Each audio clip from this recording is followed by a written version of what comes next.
Hey, live on Pat Soundbytes, rocking and rolling, keeping new music alive is what I do on the radio, on video, and on podcasts. And I got Tony Appello from the killer LA-based Southern rock kick-ass Six Gun Sal with me today out in LA. How are you, Tony?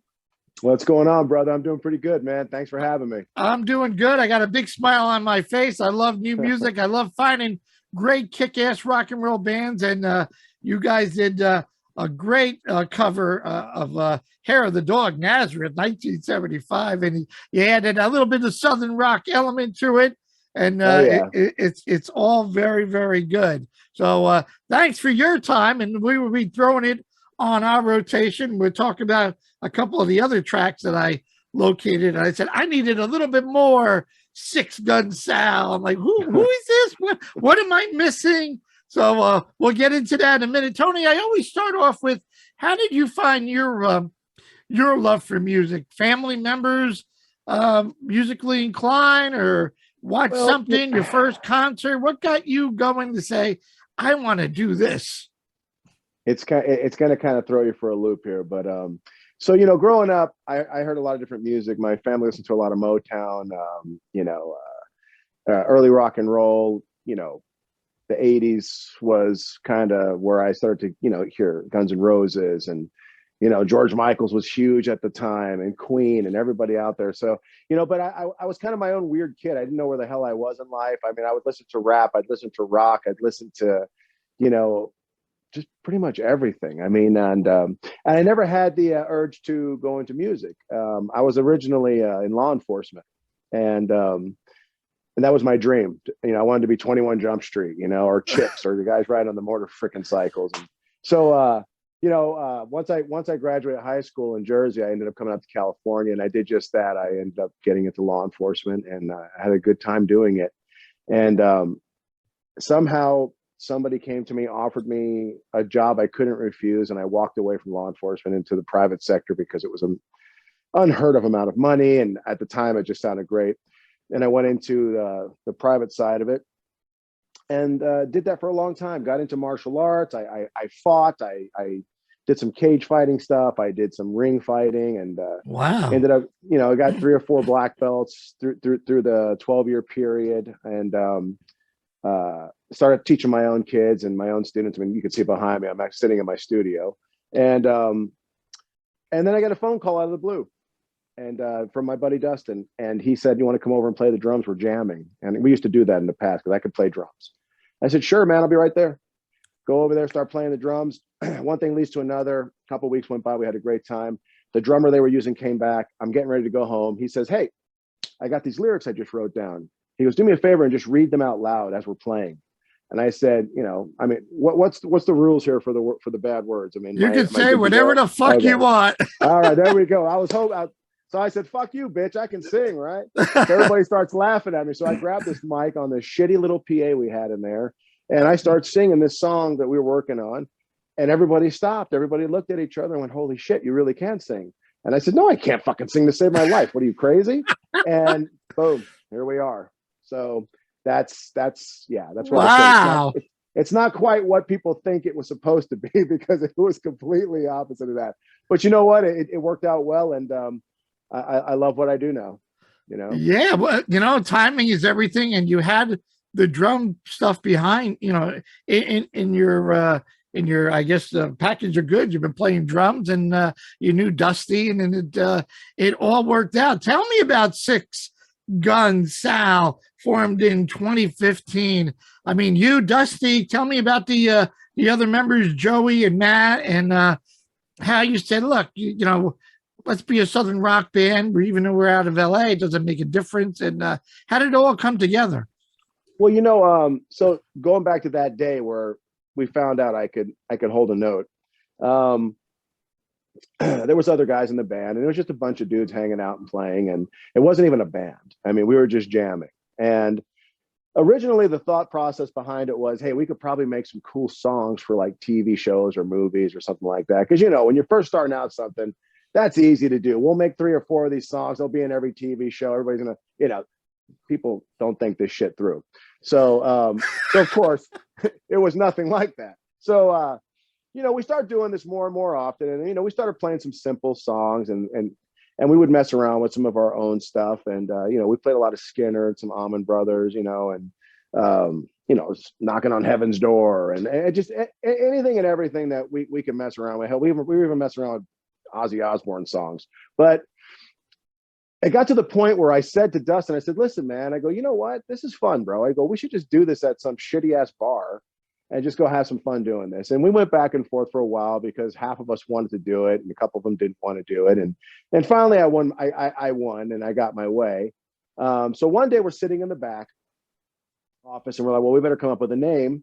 And Dustin had a law enforcement background, and then he went into the military, and my law enforcement background was consistently longer because he ended up, like I said, going to the military.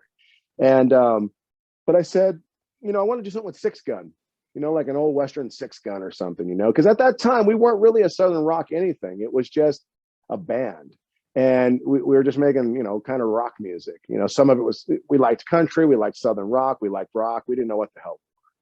But we wanted to be something with a six gun. So we started coming up with names. And so we ended up thinking of Six Gun Salvation. And we looked it up and it was already taken. And I said, well, I don't know, man. I go, maybe we'll just be Six Gun Sal. I'll just be some guinea from New Jersey named Sal. Right.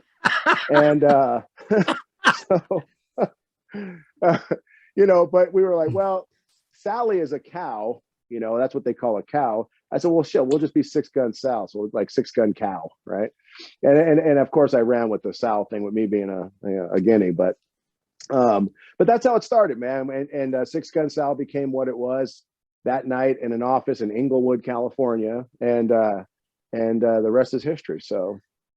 Wow, that is pretty cool. And thank you and Dustin for your service, law enforcement, and obviously the military. My family's all military. I'm a past fire chief, so yeah, no, all good there. No, great story. I mean, that's like you said. How would you even know? Let's just go to a bar. If they pay us $100 and we get a bunch of free drinks, let's see what the feedback is from the people. If they like, we got to mix it up.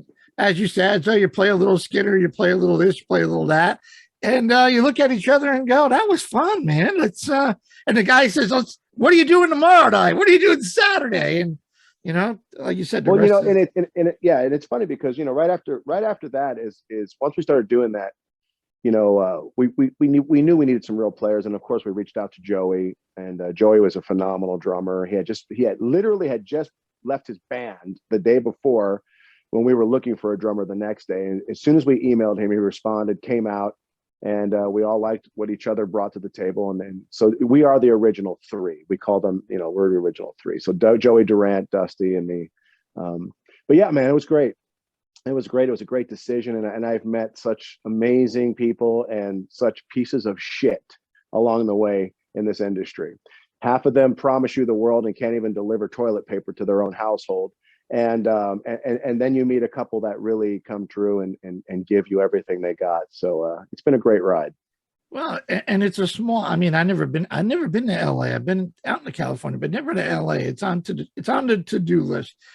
But interviewing a lot of folks, it's a small network of folks. Hey, I need this, I need that, and you don't know who you're going to run into. And like you said, you go to a jam night and you become friends with somebody, and before you know it, things. Once you have the chemistry, which you certainly need, you go with it. So all good. You guys did Hair of the Dog, Nazareth, 1975, which I played half of my life, and you added your little Six Gun Sal to it, and I think you did a really good job.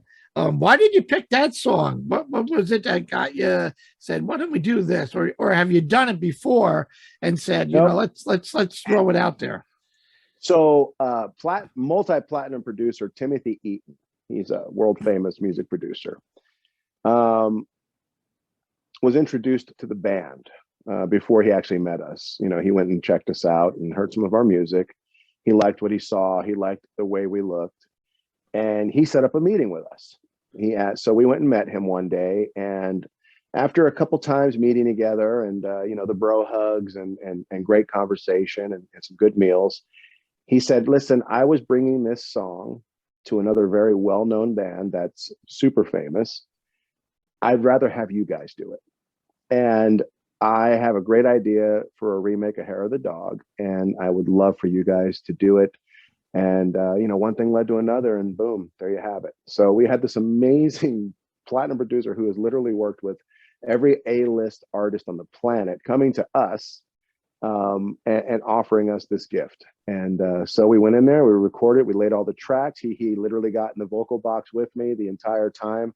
Everything you hear on there is me, and it was just amazing having somebody so polished telling me how to do it and bringing that out in me and helping me grow. So it was all Timothy Eaton who brought that song, and all Timothy Eaton who pushed for us to have this amazing finished product. Good for you guys, man. Isn't that crazy? Like, is this really happening? Like you said, I've met great people and then I met assholes that say, yeah, yeah, yeah. And here this guy out of the blue goes, no, I want you guys to do it. So, brings you to another level. Like you said, as a performer, dealing with a very polished guy who's, Greg Allman and Skinner, and the list goes on and on. And you go and he made your whole band probably brought up to a higher plateau to go. We would have never got to this level if we didn't run into this guy. So that's cool. That was a growing moment for the band. We realized what we were capable of at that point, and we've just been continuously climbing now. The album that came out, your second album, which is your pretty much your newest album, Rebels and Rogue, came out actually in November, right? November 20th. Do I have that right? Yes. Okay.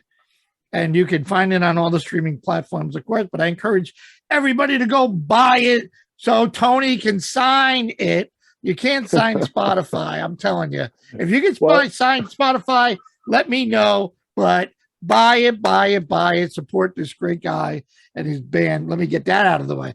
After hearing Hair of the Dog, I go, well, I gotta dig, I gotta find more. And I fell in love with Red-Blooded American. I'm thinking, holy shit, this is Kid Rock, this is Skinner, this is, if you guys haven't played Sturgis yet, you're going to have that place go crazy. We're sure as hell trying to get in there. We just need them to open the damn door. We've been knocking for a minute, so don't stop knocking. Whatever you do, keep persistent wins, man, brother. Persistent wins. Do not give up. That is a great song. And then I found Remember My Name, and then The Life, and I'm like, holy shit, who are these guys? And then I read, well, only toured the West Coast. Obviously, it always comes with money, Nevada, Utah, Washington. But we need you, brother Jersey, Tony. You know back what? To the East Coast. We got up to Vermont and Washington, D.C. We did play both of those spots. And we were supposed to be at the Stanhope House in Jersey. Okay. But that happened during the pandemic, and when it got canceled, and we reached out to them a bunch of times, and they haven't reached back to us. They were supposed to reschedule us to come and play that show there. And, me being from Jersey, it's an easy sell. I can get that place packed. But, so yeah, we're definitely hoping to get there. We would love to play New York. I mean, especially upstate, once you get out of the city in New York, man, there's a lot of country up there, and people love the music and they love the life. And so we definitely want to go through there, and it's definitely on the list. We will chat when we get done. I got a list of folks that you can reach out to. Bethel, we got Bethel Woods over here. I got Daryl Hall's house 20 minutes away. I introduced the band to Daryl. The Outlaws just played there not too long ago. I mean, we're surrounded by 6 good venues. And, we would love to play every one of them. And I'll tell you right now, Stacy would love to chew your ear. we will chat, my man. We will chat when we're all done. Talk to me about Red-Blooded American. What was the songwriting process? Is that all you, Tony, that wrote it down and it started with a riff or an idea, or how did it work? All of my songs, I try to tell a story in every song. And so yeah, that's why if you just listen to the songs, you'll hear stories behind it. But when I write a song, sometimes it's literally in the studio. Dustin will come up with a cool riff, or Ed will come up with a cool riff. And they just keep playing it over and over and over because they're warming up or something. And then my light goes on and I literally will start writing right there. And, within 5 minutes, I have, 2 verses down, and it just makes sense. But with Red-Blooded American, our country has been so screwed up for the past 15 years with division and, you know, that side hates you. Well, we hate you too. And you know, what's that bullshit? I wanted to write something that would make my point that, hey, I love America. I love this country. I'll die defending it. I really will. But at the same time, I don't want to hate my neighbor because they wear a different color than I do, or they vote differently than me. We got to figure the shit out. And I thought, well, let's write a song that'll kind of bring the people together, but it'll also send the message that, and don't mistake my kindness for weakness. I'll still put my foot in your ass, and that's what we tried to do. We wanted to give homage to the law enforcement and the firemen. We wanted to give homage to the military and show our support. And in the music video, you can see that. But also just everyday Americans, man. The guy that's cutting lawn, the chick that's making beds at a motel. We're all Americans. And if we started fucking acting like that, this country would get strong again, and we stop letting these fucked up politicians on both sides of the fence, stay rich while the rest of us are squirming for nickels trying to fill up our damn cars right now. So, it's just, that was the message I was trying to send without trying to be too political, was enough of this bullshit. Let's recognize who the real enemies are and understand that, at the end of the day, it's just us. Right. They're going to live in their mansions and their palaces, telling us they're doing it for our own good. But, we're over here, scraping for crumbs. So a red-blooded American was just all about being proud to be an American and maybe hopefully bring people back together again. Well, I love all of it, and can't wait to play it on the rotation and get it rocking. I mean, yeah, you're absolutely right. That's what made this country so great. And today it's like, what the hell is going on? What happened? I mean, that I always said, get rid of all the freaking politicians and put the working class people in there. That's going to protect us. That's going to make it American, keep all the work here. None of this oil from over here, and shut the oil off, and who's pocketing money and who's in cahoots with this. And we keep electing these assholes, which just drives me insane. Yeah. I mean, I just can't. I mean, I don't have grandchildren. I got 2 30-year-olds, a son and a daughter.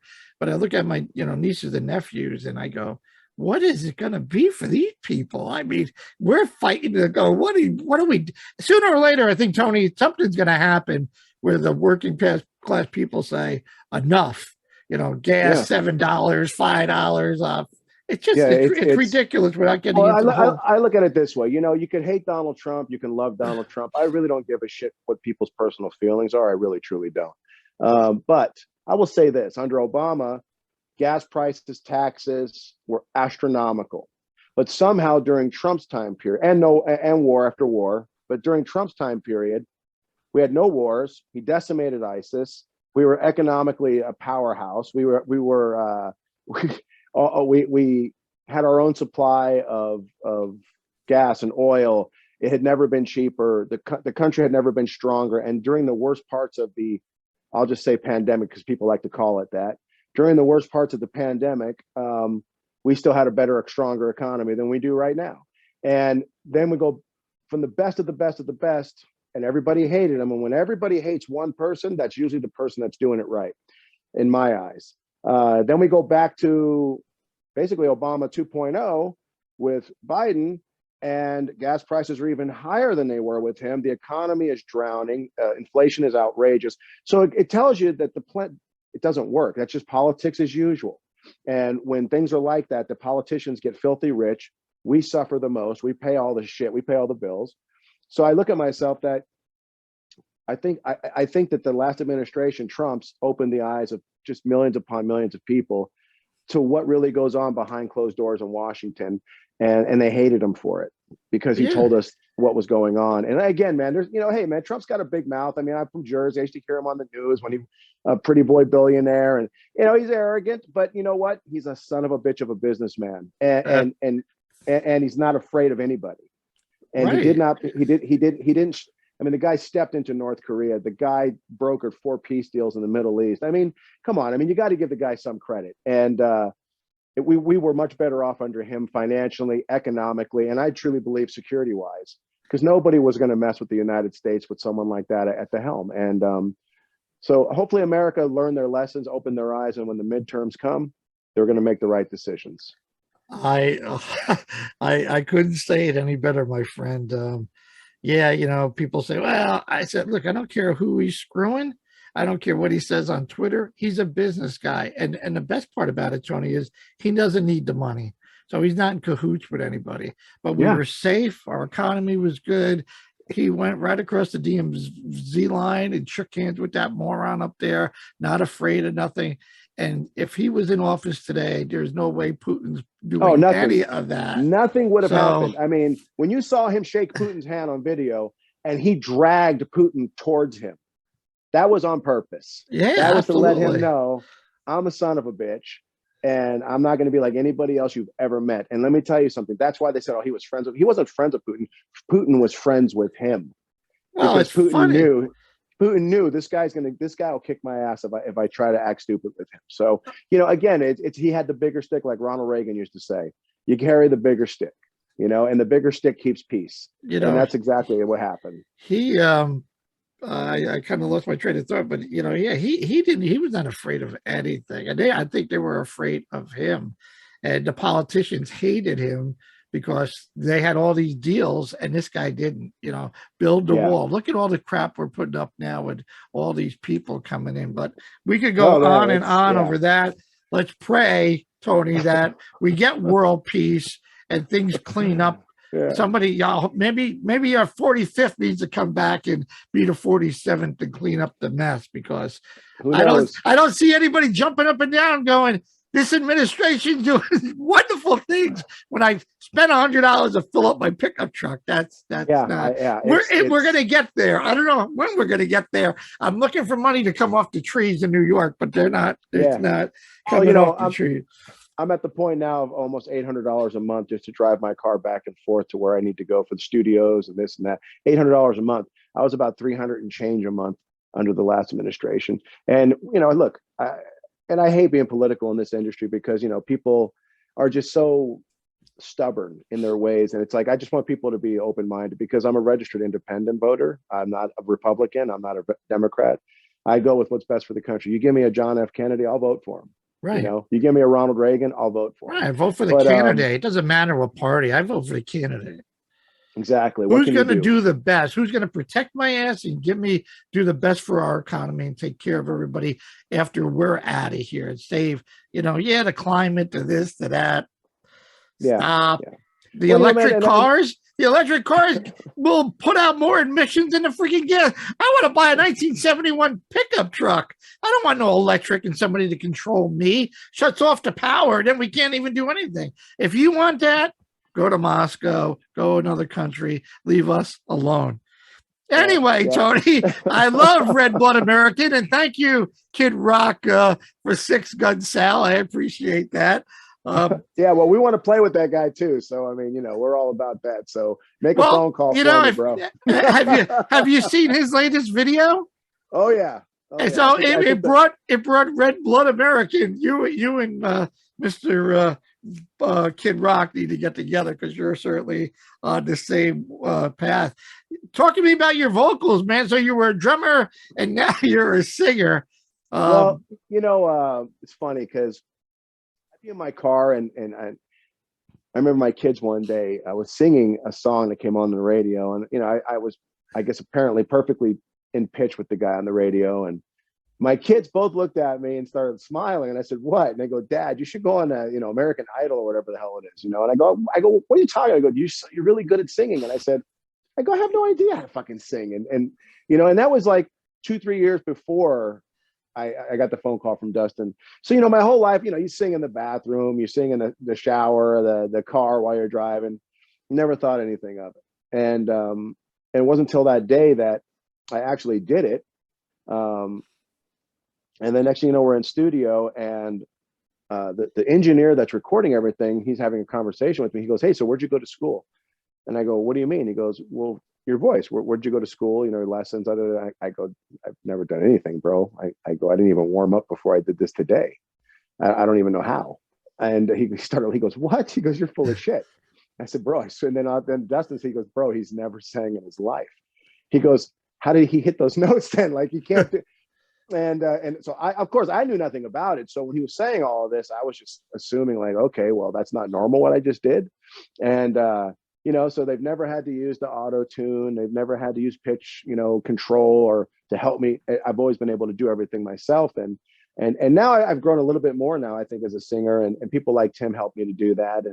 And I'm much more comfortable doing things that, you know, in the beginning I would have never even tried to do. And so yeah, that's where it's at, man. I had no idea I could sing, and apparently I could. And good for you. You know, that's awesome. I mean, I've been blessed to meet Paul Rogers, and I go, Paul, you've been doing the voice of rock, like, you know, Velvet.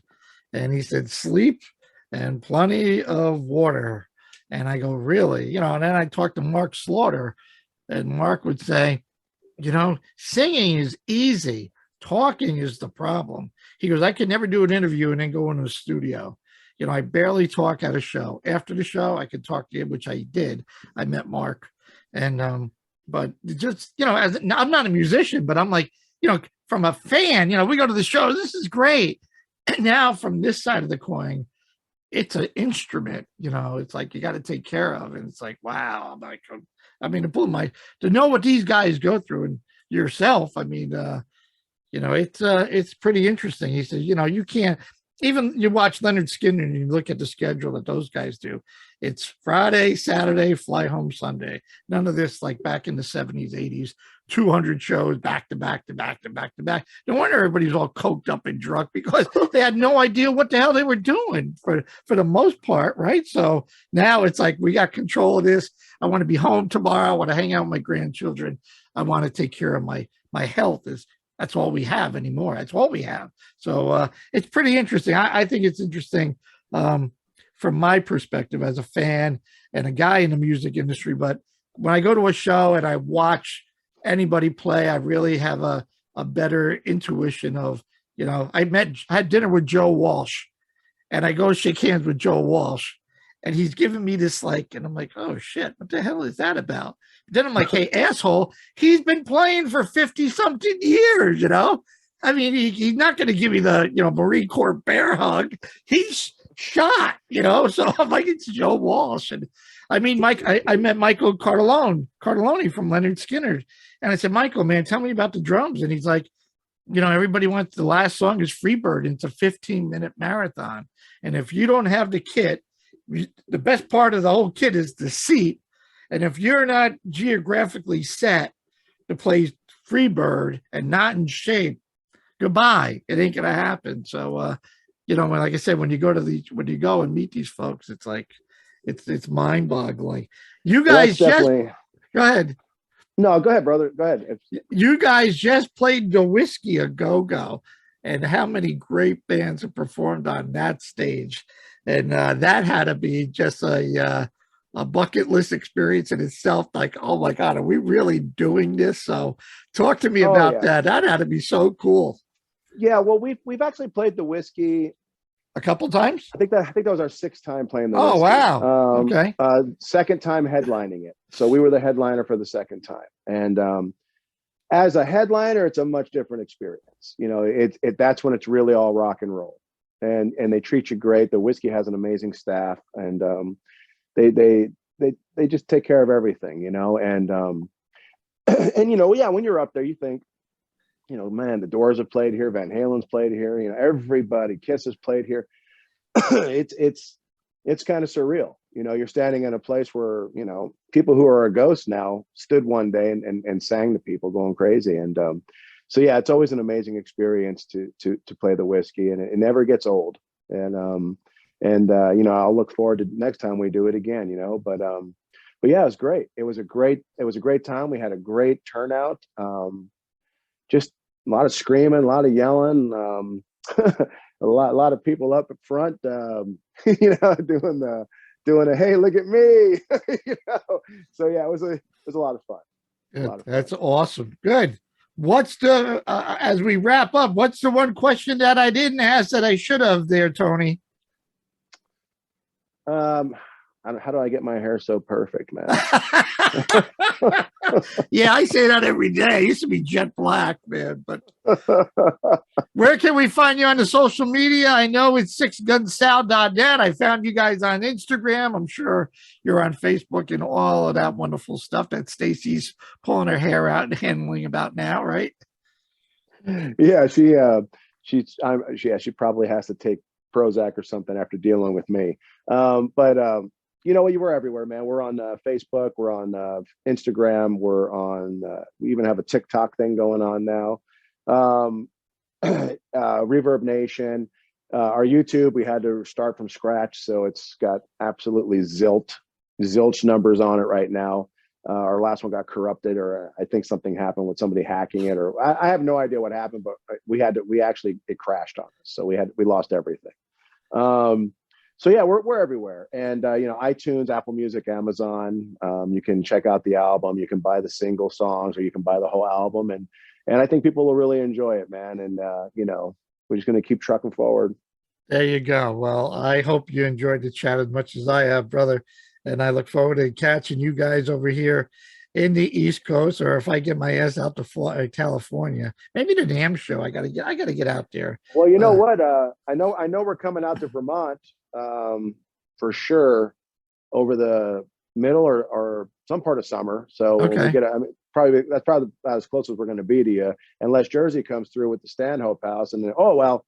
Hopefully, you know, you can talk with Stacy and get some venues where you're at. We'll definitely come out, man. We'll definitely come out. We'll definitely chat. Go buy the album Rebels and Rogue.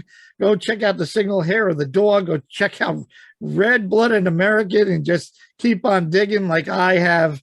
You know, there's new music out there. There's great bands out there all over the place. You just got to dig. And I know I'm going to add these awesome tracks to our rotation. My man, keep smiling, keep knocking doors down, and don't say, well, I don't have to tell you that. You were law enforcement and you're a martial arts guy. I won't fuck with you. Either you're signing us or you're not. Get the hell out of the way. We're moving on now. Six Gun Sal. Tony Appello, thank you so much for your time, my brother. Thank you, brother. It was a pleasure speaking with you, man. And hopefully I'll see you soon. You certainly will. Right here doesn't get any better than this. The only guy that's playing new music, promoting great bands like Tony and Six Gun Sal, right here on Pat Soundbytes, IGTV. Squeak TV coming up next.